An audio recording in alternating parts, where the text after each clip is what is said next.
Hello, hello, and welcome to Sub-Suburban Splendor. I'm Jason, working with National Exterminating, getting ready to take you all on a look into this crawl space here. This one's going to be a little bit tricky to get into. The entrance is kind of sunk into the ground, so I gotta do some fancy bending here. It's not the most comfortable thing in the world. Of course, first thing we see is some spider webs. Why wouldn't it be anything other than spider webs? This crawl is fairly open. Doesn't look like there's going to be too much in my way. That makes me happy. I'm a little bit unhappy because I haven't been posting as many videos as I would like. And that is mostly because there just aren't as many crawl space inspections this time of year.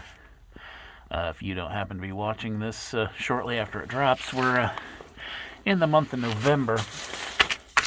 And November and December are kind of slow months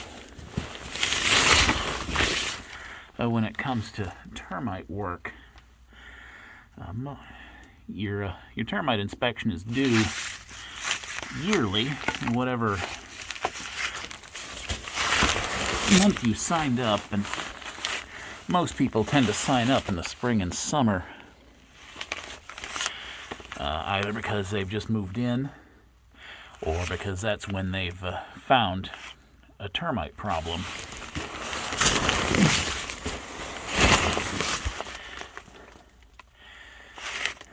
And there is also a misconception among some people that termites aren't active in the winter. And they don't want us coming out to do the inspection because they think we're not going to find anything. Now, that is simply not the case. Termites do not hibernate. They are active and eating 24 hours a day, 7 days a week, 365 days a year. So there's never a bad time to get your inspection done. There's never a bad time to sign up for termite coverage.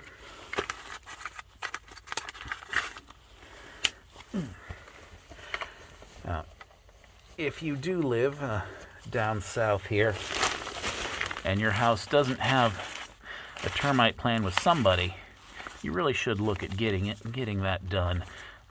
It's really not a question of if your house will get termites, it's a question of when. Sooner or later in the life of every house, those little bugs are going to find it and are going to start snacking on the wood. And you want somebody there who can treat that problem and get rid of them.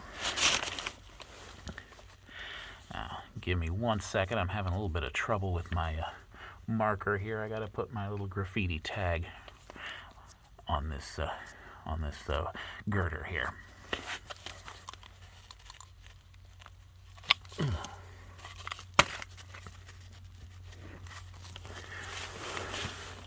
All right, there we go.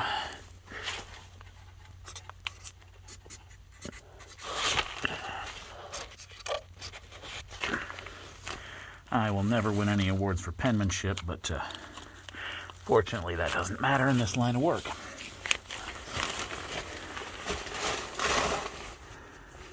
All right. Now that that's done, we can get started with the inspection proper.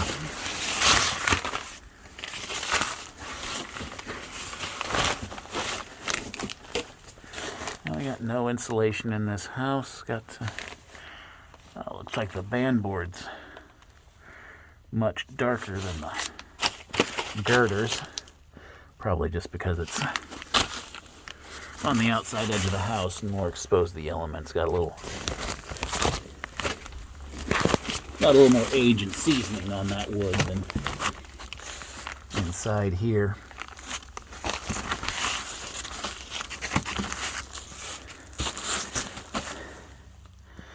do have an old or older HVAC system. It's the hard ductwork, but it's up off the ground and out of my way, which is kind of a rare treat. Nothing going on here.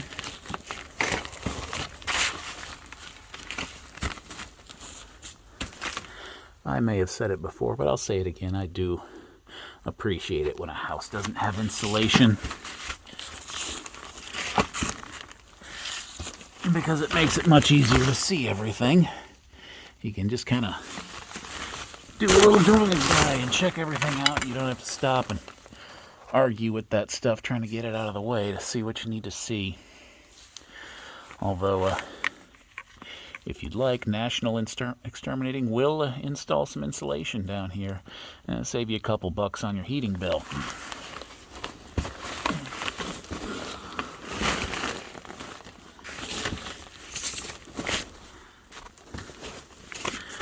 And if you do decide to do something like that, I will just have to suck it up and argue with the insulation once a year to do your inspection.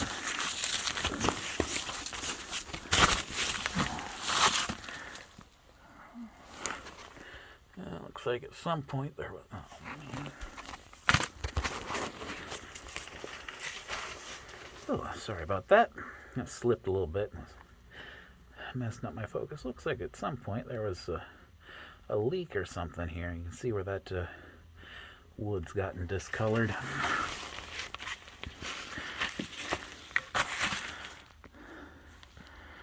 Getting over here more toward the garage side of the house. Piers look clean.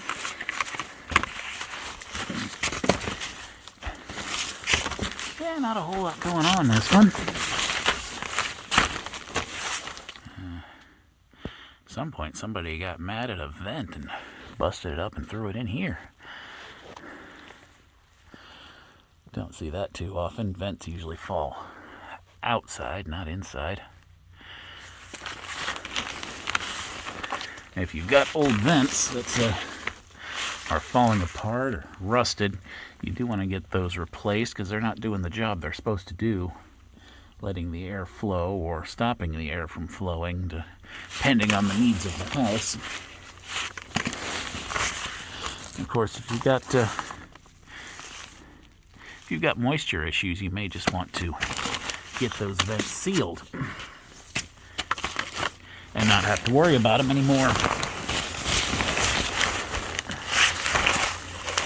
I've been at this job for a lot of years, and you know, the scientific wisdom has changed. When I first started doing this, most of your experts recommended keeping your vents closed in the winter time to keep the heat trapped down here and keep your house warmer, and then opening them up in the summer to let the air flow, to hopefully keep the house a little bit drier. The problem is, in this area, the atmosphere is just so humid in the summertime. You open up those vents, you're just letting in more humid air. You're not really keeping anything out.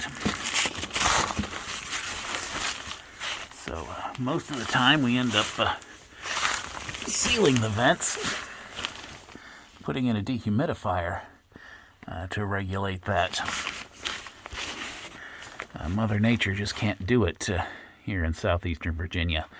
You know, up north, out west, where things are a lot drier and colder,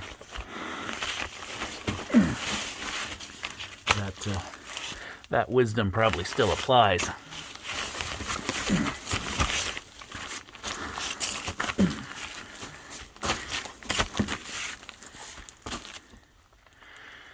Okay, looks like we're about done. I'm almost back to the entrance. Just got to slide under this duct here.